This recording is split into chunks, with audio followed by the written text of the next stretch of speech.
Different problems ఉన్నవాళ్ళు, thyroid అని, uterus problems ఉన్నవాళ్ళు ఇలా ట్రై చేస్తున్నప్పుడు ప్రెగ్నెన్సీకి ఎన్ని డేస్కి ఒకసారి వాళ్ళు చెకప్ చేయించుకుంటూ ఉంటే రెగ్యులర్గా బాగుంటుంది? అంటే కండిషనే బట్ ఇప్పుడు థైరాయిడ్ అనుకోండి కంట్రోల్లోనే ఉంది, వాళ్ళకి ఆల్రెడీ 6-7 ఇయర్స్ నుంచి చూస్తున్నారు, ఎప్పుడు కంట్రోల్లోనే ఉంది, వీసే ఎవ్రీ 6 months చెక్ చేసుకోండి.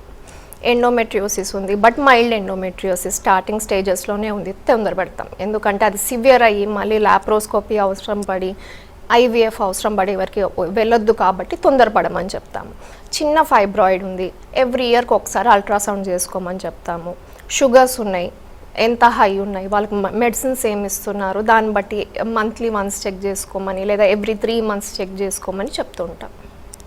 సో ఇలాగా ప్రాబ్లమ్స్ ఉన్న వాళ్ళకి మీరు ఐవీఎఫ్ ఇలాంటి చికిత్సలు అన్నారు కదండి, అలాంటి ట్రీట్మెంట్ వరకు వెళ్తే ఎంతవరకు సక్సెస్ రేట్ ఉంటుంది?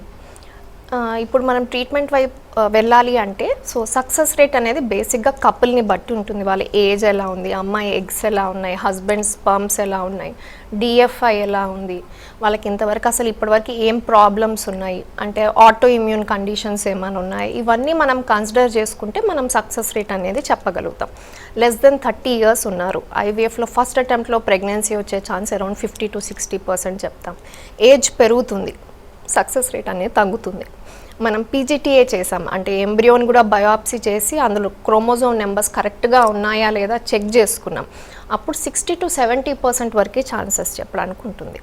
So depends on their condition and what treatment we are planning ahead. Success rates అనేవి 20% నుంచి 70% వరకు వేరీ అవ్వచ్చు.